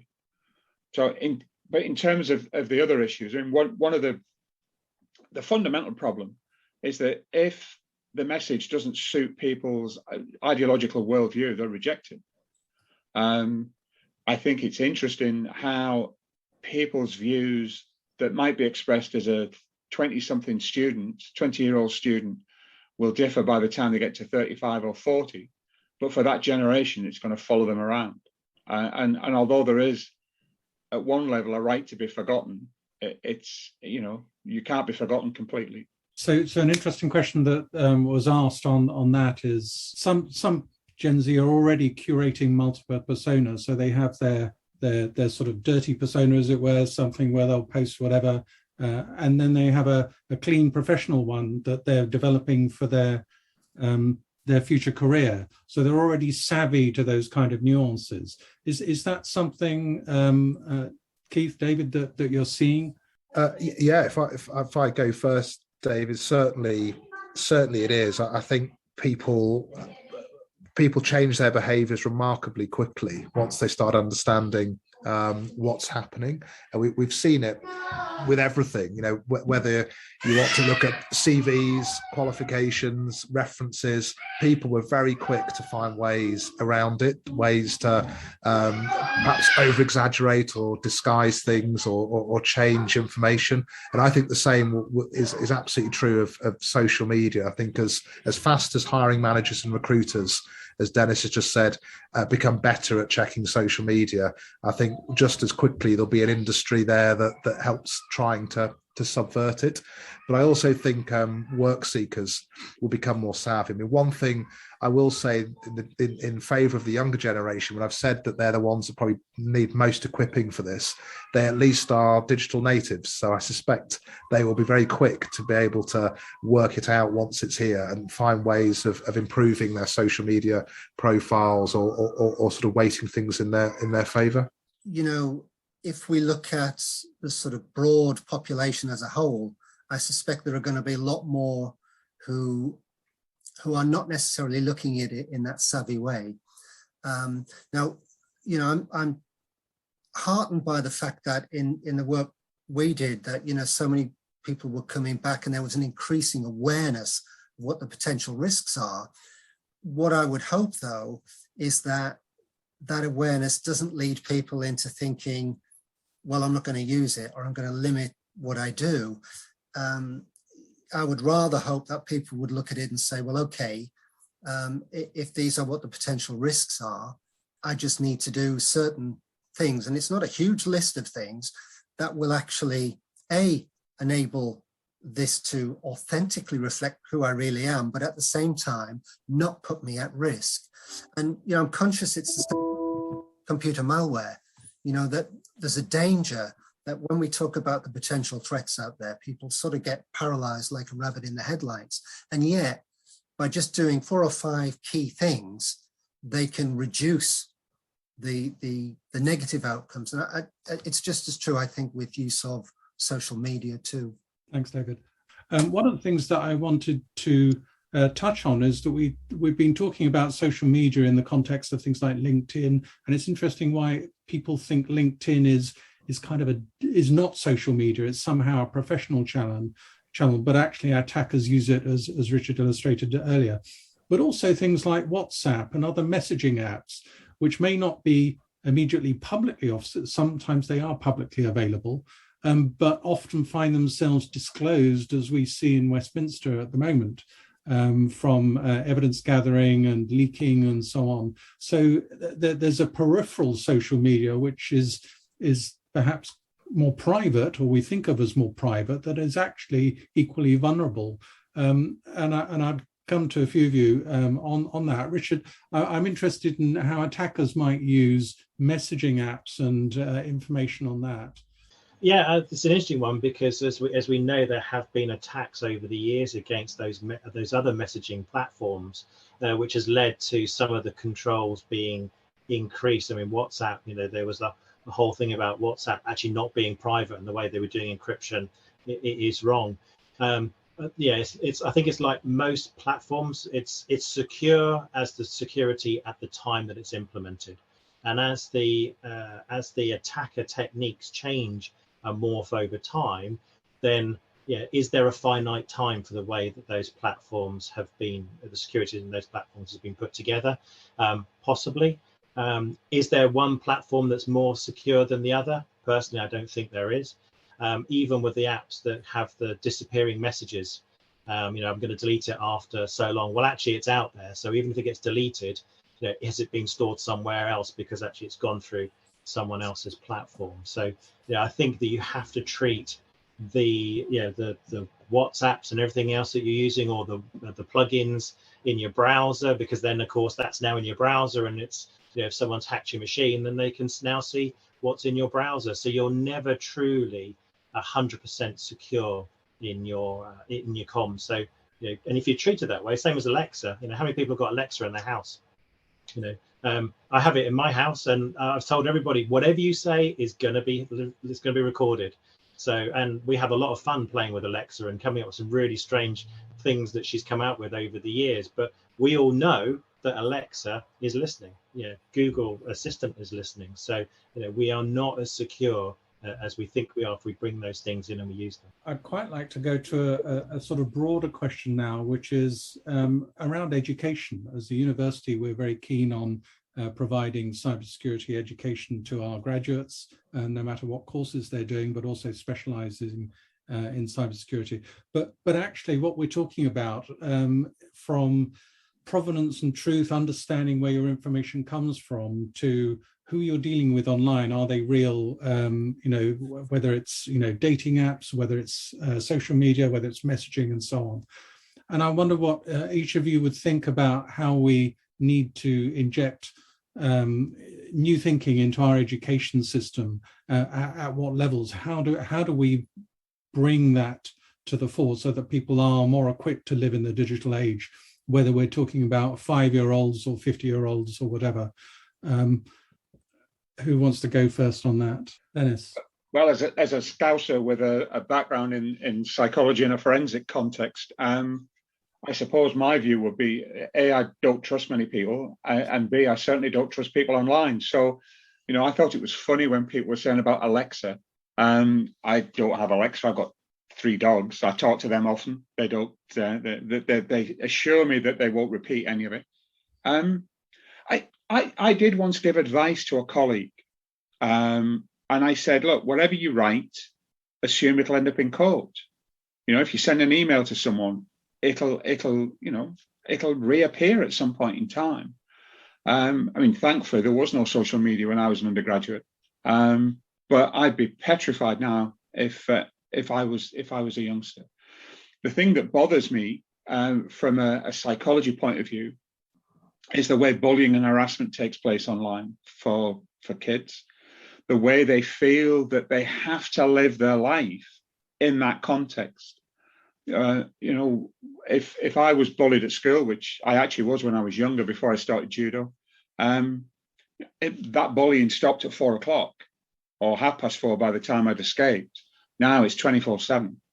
And I think that, in some respects, we create a point, and Paul Cooper's just made that in the chat, that the peer pressure for kids is significant. And we almost as a society need to find ways of regulating that, or at least educating kids that there is a real world out there that they can engage with rather than the cyber one. And how do we get to that information and truth to recover some of that scientific principle, the points you were making in your presentation?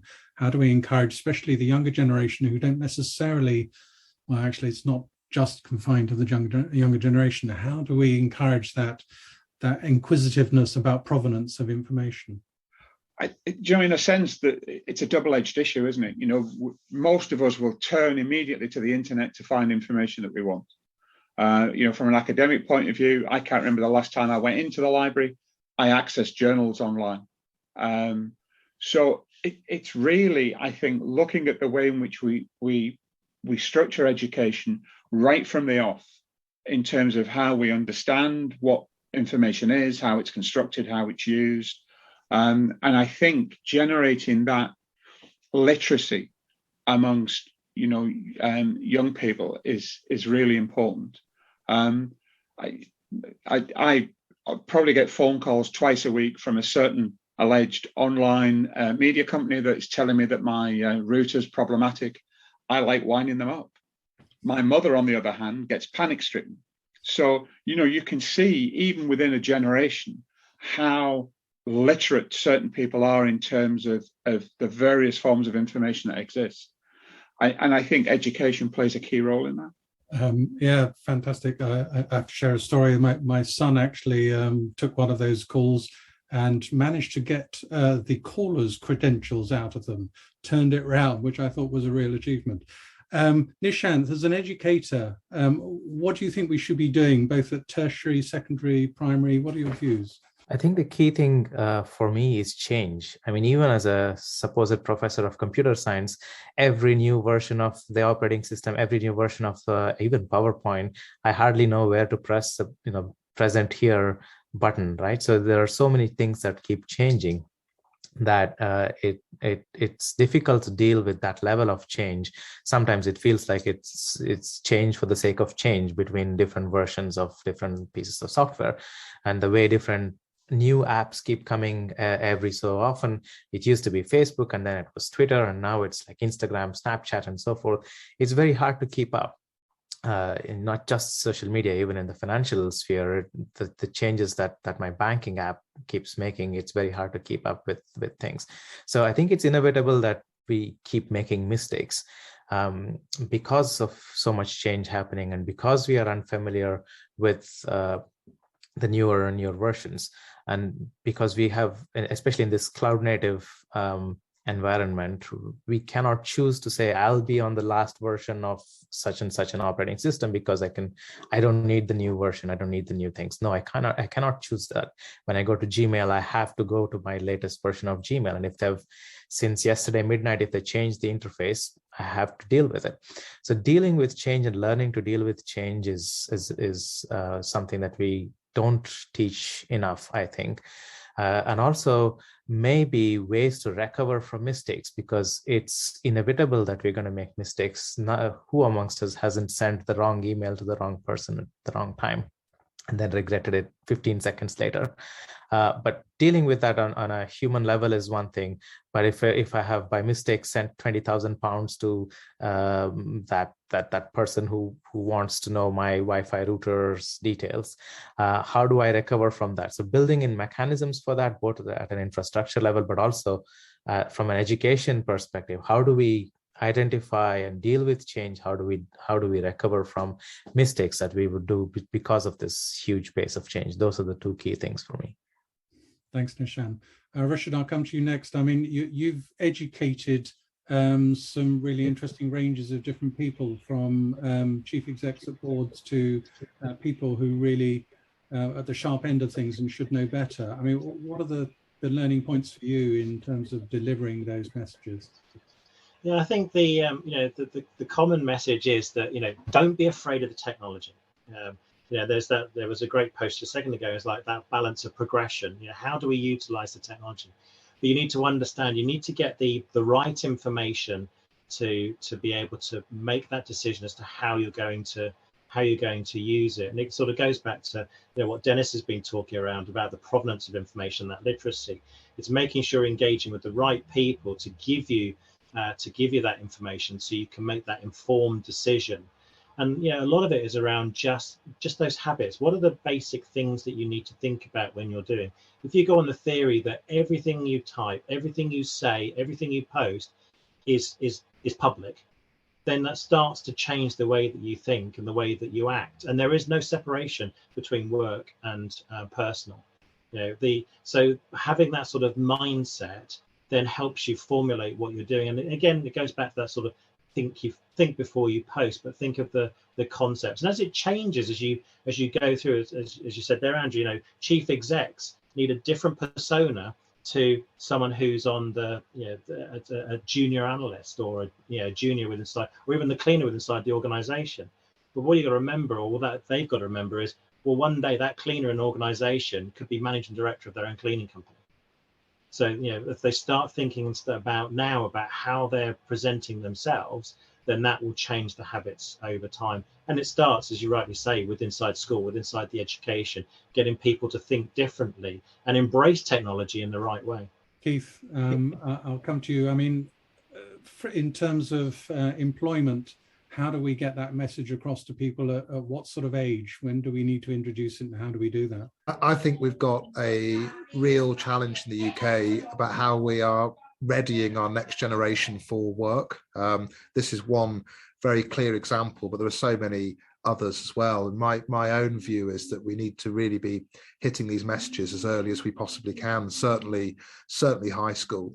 I completely agree with Dennis's comments as well. As a father of three young girls, I'm really worried about social media in many respects, not just getting a job, but also the sort of stories that Dennis gave. But in terms of readying people for work, the new skills, the new industries, the new economies of the future, and how they will find jobs, how they manage their social media profiles, I really think it's got to be at the earliest point in high school. I think after that, already in a way, it's too late. Thank you. David, final view. Your company has provided a lot of useful information. You alluded to some of the links, you presented some of the links earlier. I mean, what's your thoughts about how we get it into people's thinking at an early age? Well, I think we tend, understandably, to think about this as a technological thing, but actually there's a huge ethical dimension to this. And, when it comes to, I suppose, if you look at traditional schooling and, older technologies or prior to technology, then we took it as read that we would try to introduce some kind of ethical aspect to this. It's not as obvious, I think, when we're looking at technology, where it seems like a pure technological play, but the ethical aspect of this is really important. And again, from a very young age, I think that needs to be included as well. I think also, this definitely comes into play in terms of educating people within organizations about all things related to cyber security, is we tend to wheel out technical people to do it. And we come with certain assumptions and inbuilt understanding of things. And we're not always as imaginative when we do that, certainly with our own staff, as we would be when we communicate with the wider world, for example, to sell products or services. So I think sometimes we need to kind of be more imaginative in the way that we get information across, to avoid basically just, this seeming like a technical discussion, and it going over people's heads, or them assuming that it's going to go over their heads as well. Brilliant endpoint. I promised to finish at 5:15, and it is 5:15. So I'd like to thank our panel for some very illuminating and interesting discussions. I'd like to thank our audience for watching, for participating. We had over 200 people watching this. We will make this recording available, so look forward to continued comments on that. I do owe a special thanks to the people who've organised this. So in the SASIC and Surrey, so Jason, Ellie, Nadia and Joseph, who always do such a great job of priming this over the weeks that precede the actual presentation. I'd like to trail the fact that we're going to do another one of these in 2-3 months' time. We continue to work with the SASIC, and that one's going to be on the use of AI in cyber. So the combination of AI and cyber, looking at how you protect cyber, but also how you use AI to protect information. So a duality there. Look forward to that one. Martin, do you want any final words as our no, just honestly, thank you so much, everybody. Absolutely fascinating all afternoon. Speakers, audience, and superbly chaired, sir. Thanks, everybody. Good night. Thanks, everyone. Thanks, Dennis. Everyone else. Bye-bye, everybody.